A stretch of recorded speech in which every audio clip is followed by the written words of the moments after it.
দর্শক, আপনারা দেখতে পাচ্ছেন যে পশ্চিমবঙ্গে গরু কোরবানি নিষিদ্ধ করে মসজিদে আজান বন্ধের হুমকি দেওয়ায় এই মুহূর্তে কিন্তু পশ্চিমবঙ্গের জনতা বিজেপি নেতা শুভেন্দু অধিকারীকে গণধোলাই দিচ্ছে এবং জুতা পেটা করছে। হামলার শিকার হয়েছেন পশ্চিমবঙ্গ বিজেপির নেতা শুভেন্দু অধিকারী। তার গাড়ি বহরে হামলা ও ভাঙচুর করা হয়। এতে অন্তত 20 নেতাকর্মী আহত হয়েছেন বলে দাবি করেছেন বিজেপির শুভেন্দু অধিকারীর গাড়ি বহরে হামলার অভিযোগ উঠেছে। এ সময় বহরে থাকা বেশ কয়েকটি গাড়ি ভাঙচুর করেছে। এতে আহত হয়েছেন বেশ কয়েকজন নেতাকর্মী। টাইমের নামাজের অ্যালার্ম ওখানেই বাজবে, চোঙে আর আওয়াজ দিতে হবে না। যাদের শোনার দরকার নেই তারা শুনবে না। মসজিদের মাইকে আর শোনা যাবে না আজানের ধ্বনি। 5 ওয়াক্ত নামাজের জন্য মুয়াজ্জিনের সুমধুর কণ্ঠের বদলে এখন থেকে মোবাইলের অ্যালার্ম শুনেই নাকি ছুটতে হবে মসজিদে। ও 1 লাখ টাকা করে পাবে, আমরা কি পাবো? আমরা কি স্বামীকে খাওয়াবো? আমাদের আর ঘুম নেই, রাত্রে ঘুম নেই, চিন্তায় মাথা খারাপ হয়ে যাচ্ছে। এই শুভেন্দু কুরবানির দিনে 1 বাটি না 2 বাটি না 3 বাটি গরুর গোশত খেয়েছে। আমি তো হিন্দু লোক, আমি তো দাস, আমি ব্যবসা করি খাই। মদে গরু গরু কিনতে হবে মদি খেয়ে। গরুকাণ্ডে গেল কয়েকদিন ধরেই উত্তাল পশ্চিমবঙ্গের রাজনীতি। শুভেন্দু মুখ্যমন্ত্রী হওয়ার পরে বাংলাদেশের জামাতিদের চিড়বিড়ানি অনেক বেশি হয়ে যাচ্ছে। মুখ্যমন্ত্রী শুভেন্দু অধিকারী বাংলাদেশের মানুষের চিরবিরানির কথা বলছে, অথচ ক্ষমতায় আসার পর মনে হচ্ছে শুভেন্দু অধিকারীরই চিরবিরানি বেড়ে গেছে। আর তাই তো ক্ষমতা এসেই দিচ্ছে একের পর এক বিতর্কিত ঘোষণা। দর্শক, এই মুহূর্তে পাওয়া সবচেয়ে বড় ব্রেকিং নিউজ, পশ্চিমবঙ্গে বিজেপি নেতা শুভেন্দু অধিকারকে জোতা পিটা করেছে পশ্চিমবঙ্গে সাধারণ জনগণ। কারণ বিজেপি নেতা শুভেন্দু অধিকারী পশু কুরবানকে নিয়ে নিষেধাজ্ঞা দিয়েছেন এবং মসজিদে আজানকে নিয়ে নিষেধাজ্ঞা দিয়েছে বিজেপি নেতা শুভেন্দু অধিকারী। তারই কারণে পশ্চিমবঙ্গের সকল সাধারণ জনগণ রাজপথে নেমেছে, বিজেপি নেতা শুভেন্দু অধিকারের মুখের উপরে জোতা মেরেছে। এবং শুধুমাত্র তাই নয়, বিজেপি নেতা শুভেন্দু অধিকারকে গণদোলাই দিয়েছে সাধারণ জনগণ। এবং বিজেপি নেতা শুভেন্দু অধিকার শুধুমাত্র পশ্চিমবঙ্গের মুসলমানদেরকে নিয়ে কথা বলে নাই, বাংলাদেশের মুসলমানদেরকে নিয়েও কিন্তু অপমান করেছে এবং ইসলামকে নিয়ে কটূক্তি করেছে। এবং তারই কারণে বিজেপি নেতা শুভেন্দু অধিকারের মুখের উপরে সাধারণ জনগণ জোতা মেরেছে। এবং শুভেন্দু অধিকার ইতিমধ্যে পদত্যাগ করেছে, যা আপনারা এই ভিডিওটা দেখলেই বুঝতে পারবেন। তো দর্শক, ভিডিও শুরুতে শিরোনামের মাধ্যমে কিছু অংশ দেখেছেন, এখন দেখবেন পুরো ভিডিও জুড়ে বিস্তারিত। তার আগে সবাই কাছে একটা অনুরোধ করব, যারা আমার চ্যানেল নতুন আসছেন অবশ্যই এই চ্যানেলটা সাবস্ক্রাইব করে দিবেন, পাশে থাকা বেল আইকনটি অল ক্লিক করে বাজিয়ে দিবেন। তো দর্শক চলেন, এই যে বিজেপি নেতা শুভেন্দু অধিকারের মুখের উপরে জোতা মেরেছে এবং বিজেপি নেতা শুভেন্দু অধিকার ইতিমধ্যে পদত্যাগ করেছে, তার আগে আমরা দেখব পশ্চিমবঙ্গের সাধারণ জনগণ কি বলতেছে এবং কি মতামত করতেছে, সেটা আমরা দেখে পরবর্তী ওই বিষয়টি দেখব। সবাই ধৈর্য ধরে একটি লাইক দিয়ে সম্পূর্ণ ভিডিওটা শেষ পর্যন্ত দেখতে থাকুন এবং আপনার মতামত অবশ্যই কমেন্ট বক্সে লিখতে থাকুন। ও 1 লাখ টাকা করে পাবে, আমরা কি পাবো? আমরা কি স্বামীকে খাওয়াবো? আমাদের আর ঘুম নেই, রাত্রে ঘুম নেই, চিন্তায় মাথা খারাপ হয়ে যাচ্ছে। এই শুভেন্দু কুরবানির দিনে 1 বাটি না 2 বাটি না 3 বাটি গরুর গোশত খেয়েছে।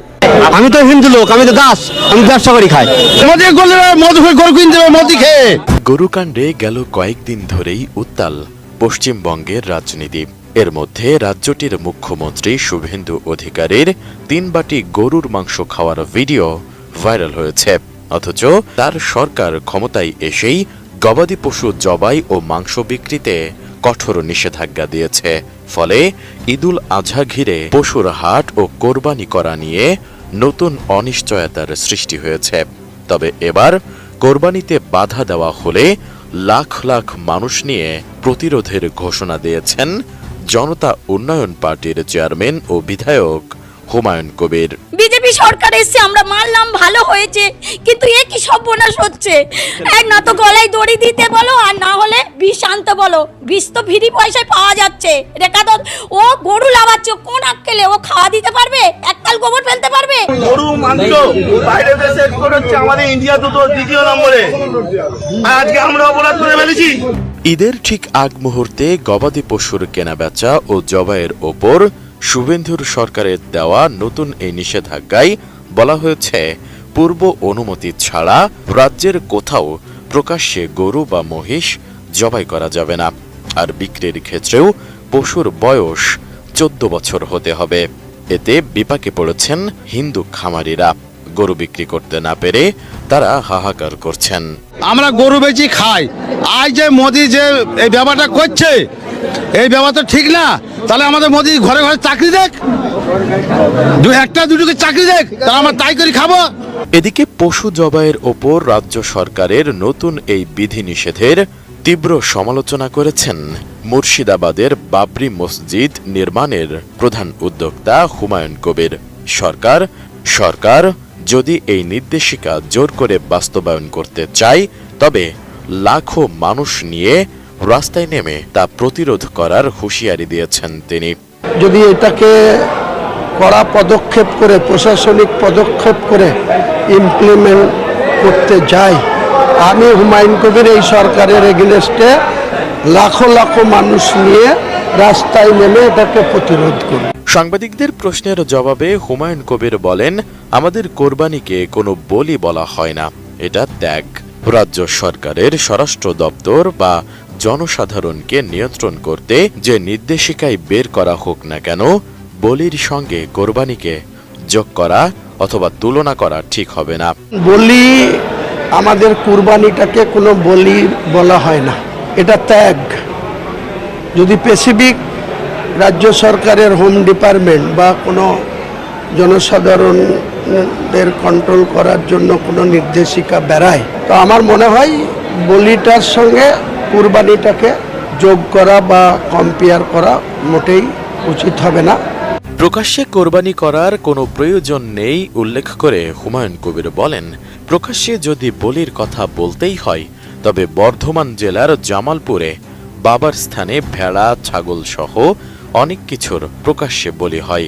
সরকারি নির্দেশিকায় সেটার কথা বোঝানো হচ্ছে, নাকি মুসলিমদের বকরি ঈদের কোরবানিকে বোঝানো হচ্ছে? আগামী 28 তারিখে তা প্রমাণ হয়ে যাবে। প্রকাশ্য যদি বলির কথা বলেন, জামালপুর বর্ধমান ডিস্ট্রিক্টের বাবা স্থান বলে, সেখানে প্রকাশ্য বলি হয়, ভেড়া, ছাগল, অনেক কিছুই বলি হয়। সেটার ক্ষেত্রে মিন করছে না মুসলমানদের বকরির যেটা কুরবানি ত্যাগ, সেই ত্যাগকে মিন করছে? আগামী দিনে 28 তারিখেই তার প্রমাণ হয়ে যাবে। এ সময় রাজ্য সরকার এত বড় ভুল করবে না আশা প্রকাশ করে আলোচিত এই বিধায়ক বলেন, মুসলিমদের জন্য 1456 বছর আগের থেকে যেমন নামাজ বাধ্যতামূলক, তেমনি প্রতি বছর চাঁদ উঠলে সামর্থ্যবানদের জন্য পশু কোরবানি দেওয়াও নির্দেশ বা বাধ্যতামূলক। তাই সরকার যদি এটাকে কড়া প্রশাসনিক পদক্ষেপের মাধ্যমে জোর করে বাস্তবায়ন করতে যায়, তাহলে তিনি সরকারের বিরুদ্ধে লাখ লাখ মানুষ নিয়ে রাস্তায় নেমে তা প্রতিরোধ করবেন বলে শুভেন্দুর সরকারকে কঠোর হুঁশিয়ারি দেন। আমার মনে হয় রাজ্য সরকার এত বড় কোনো ভুল করবেন বলে আমার মনে হয় না। কারণ মুসলমানদের 1456 বছর আগে থেকে যেমন নামাজ বাধ্যতামূলক, তেমনি প্রতি বছর চাঁদ ওঠে বকরিদের। সেই চাঁদের একটা সময় পর্যন্ত পশু কুরবানি দেওয়াটা মুসলমান যারা আছে, যাদের ক্ষমতা আছে, যাদের অর্থ আছে, তাদের কাছে এটা নির্দেশ আছে, বাধ্যতামূলক। এদিকে শুভেন্দুর সরকারের এই সিদ্ধান্তের প্রতিবাদে ঈদের আগেই গরু কেনা বন্ধ করে দিয়েছেন রাজ্যটির মুসলিমরা। এতে বিপদে পড়েছেন হিন্দু গরু ব্যবসায়ীরা। দীর্ঘদিন ধরে বিপুল অর্থ ও দর্শক, পশ্চিমবঙ্গের বিজেপি নেতা সুধীন্দ্র অধিকার মনে করেছিল পশু কুরবানকে নিয়ে নিষেধাজ্ঞা দিলে, আজান বন্ধ করলে মুসলমানরা পশ্চিমবঙ্গ ছেড়ে বাংলাদেশে আসবে, এবং তার ধারণা কিন্তু একেবারে ভুল। মুসলিম জনতা এবং হিন্দু জনতা বুঝিয়ে দিয়েছে, এবং তারই দেশের হিন্দু জনতা তারই বিরোধিতা করতেছে, এবং তারাই হিন্দু ধর্মেরা সুধীন্দ্র অধিকারের মুখের উপরে জুতা মেরেছে। এবং শুধুমাত্র তাই নয়, বাংলাদেশের মুসলিম ধর্মকে নিয়ে কথা বলেছে, এবং মুসলমানকে নিয়ে কথা বলেছে, এবং ইসলামকে নিয়ে কটূক্তি করেছে বিজেপি নেতা সুধীন্দ্র অধিকার। এবং বিজেপি নেতা সুধীন্দ্র অধিকার ক্ষমতাতে আসার সাথে সাথে বিতর্কিত ঘোষণা দিয়ে আলোচনা সমালোচনার মুখে পড়ে গেছে। তো দর্শক, আজকে এই পর্যন্ত রইল। পরবর্তী ভিডিও নিয়ে আবারও আসবো আপনাদের সামনে। সবাই ভালো থাকবেন, সুস্থ থাকবেন। সবাইকে আল্লাহ হাফেজ।